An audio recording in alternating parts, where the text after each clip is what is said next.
जया एकादशी माघ महीने के शुक्ल पक्ष की एकादशी तिथि को कहते हैं। इस दिन भगवान विष्णु की पूजा करने से आपको संपूर्ण फल की प्राप्ति होती है और आपके ऊपर ईश्वर की कृपा भी बनी रहती है।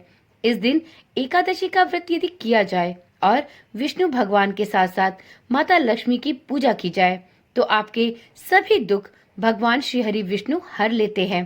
तो चलिए आज की वीडियो में जानते हैं कि माघ माह की जया एकादशी कब पड़ने वाली है और साथ में इस दिन पूजा का शुभ मुहूर्त क्या होगा। वीडियो में ये भी जानेंगे कि जया एकादशी पर आपको किन विशेष नियमों का पालन अवश्य करना चाहिए जिससे आपको श्री हरि विष्णु की विशेष कृपा प्राप्त हो। ओम नमः शिवाय। जय श्री कृष्णा। आप सभी का सनातन धर्मसार चैनल पर बहुत बहुत स्वागत है। मित्रों, जया एकादशी का व्रत 8 फरवरी को रखा जाएगा और इस दिन भगवान विष्णु के साथ ही माँ लक्ष्मी की भी पूजा पूरे विधि विधान से की जाएगी। माघ मास के शुक्ल पक्ष की एकादशी तिथि को जया एकादशी के नाम से जाना जाता है। मान्यता है कि जया एकादशी पर विष्णु जी की पूजा से जीवन में सुख समृद्धि आती है और व्यक्ति को सभी कार्यों में जय प्राप्त होती है, यानी कि आपको सफलता प्राप्त होती है। इस व्रत में खान पान के नियमों का पालन भी बहुत आवश्यक है। नियम न मानने से आपकी पूजा संपूर्ण और सफल नहीं होती और व्रत भी खंडित हो सकता है। तो चलिए सबसे पहले जानते हैं कि इस वर्ष माघ माह की जया एकादशी की तिथि कब से कब तक रहने वाली है। साथ ही इस व्रत का महत्व क्या है और व्रत के नियम भी जानेंगे। मित्रों, इस वर्ष माघ माह की जया एकादशी का व्रत 8 फरवरी 2025 दिन शनिवार को रखा जाएगा। यह माघ महीने के शुक्ल पक्ष की एकादशी है। इस वर्ष माघ महीने के शुक्ल पक्ष की एकादशी तिथि की शुरुआत 7 फरवरी को रात्रि 9:26 से होगी और इस तिथि का समापन अगले दिन यानी 8 फरवरी को रात्रि 8:15 पर होगा।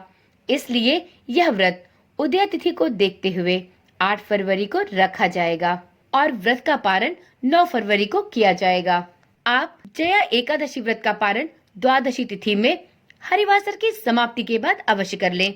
यदि आप एकादशी का व्रत रखते हैं तो आपको यह अच्छी प्रकार से ज्ञात होगा कि एकादशी का व्रत तभी संपूर्ण माना जाता है जब आप एकादशी व्रत का पारण द्वादशी तिथि में हरिवासर की समाप्ति के बाद एक निश्चित समय पर करते हैं। तो मित्रों, इस बात का भी ध्यान रखें और जया एकादशी का व्रत करने के अगले दिन द्वादशी तिथि में हरिवासर की समाप्ति के बाद आप अपने व्रत का पारण अवश्य कर लें। द्वादशी तिथि पर अर्थात 9 फरवरी को पारण का समय सुबह में 7:04 से सुबह के 9:17 तक है। 9 फरवरी को द्वादशी तिथि का समापन शाम को 7:25 पर होगा। तो इस प्रकार से आप 9 फरवरी को द्वादशी तिथि में सूर्योदय के बाद हरिवासर की समाप्ति पर अपने व्रत का पारण अवश्य कर ले। तो मित्रों, वीडियो में अब तक आपने जाना कि जया एकादशी की तिथि कब से कब तक रहने वाली है और जया एकादशी का पारण किस दिन किया जाएगा।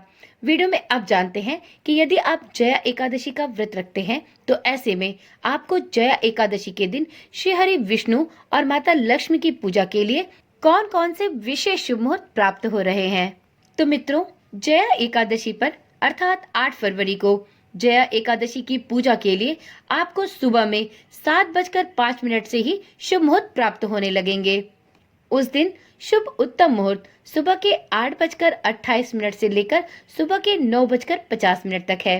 जया एकादशी के दिन सबसे उत्तम और शुभ मुहूर्त ब्रह्म मुहूर्त है। इस दिन ब्रह्म मुहूर्त सुबह 5:21 से सुबह के 6:13 तक है। उस दिन अभिजीत मुहूर्त दोपहर के 12:13 से दोपहर के 12:57 तक है।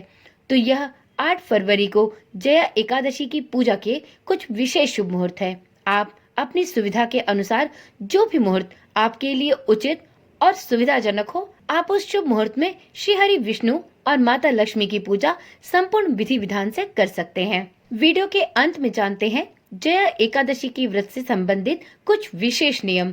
इन नियमों का पालन करना उतना ही आवश्यक है जितना कि एकादशी व्रत में श्री हरि विष्णु की पूजा करना। जी हाँ मित्रों, जया एकादशी व्रत में खाने पीने को लेकर कुछ विशेष नियम बताए गए हैं। जिनका पालन करना बहुत आवश्यक है। यदि आप अपने व्रत का संपूर्ण लाभ लेना चाहते हैं तो आपको इन विशेष नियमों का पालन भी जरूर करना चाहिए। व्रत के दौरान आप शकरकंद, कुट्टू के आटे से बनी रोटी खा सकते हैं, दूध, दही और फल भी खा सकते हैं। भगवान विष्णु को पंचामृत का भोग इस दिन अवश्य लगाएं और इसके बाद उसे प्रसाद के रूप में ग्रहण करें। एकादशी की पूजा में श्री हरि विष्णु को तुलसी दल अवश्य अर्पित करें। मित्रों, यदि आप एकादशी का व्रत रखते हैं तो इस दिन बाहर की बनी हुई मिठाइयों का प्रयोग ना करें और ना ही बाहर की बनी कोई भी वस्तु खाएं। आप अपने घर पर निर्मित शुद्ध फलाहारी खा सकते हैं, तो इस बात का भी ध्यान रखें। मित्रों, जया एकादशी का व्रत रखने वाले साधकों को कुछ अन्य नियमों का पालन भी जरूर करना चाहिए। जैसे जया एकादशी व्रत रखने वाले लोगों को इस दिन सिर्फ फलाहार का प्रयोग करना चाहिए। जो लोग व्रत नहीं रखते हैं उन्हें भी इस दिन सात्विक भोजन और सात्विक जीवन ही जीना चाहिए। यदि उनके परिवार में कोई भी एक व्यक्ति एकादशी का व्रत करता है तो परिवार के सभी व्यक्तियों को एकादशी व्रत से संबंधित संपूर्ण नियमों का पालन अवश्य करना चाहिए। इस दिन चावल खाने से पूरी तरह से परहेज करना चाहिए।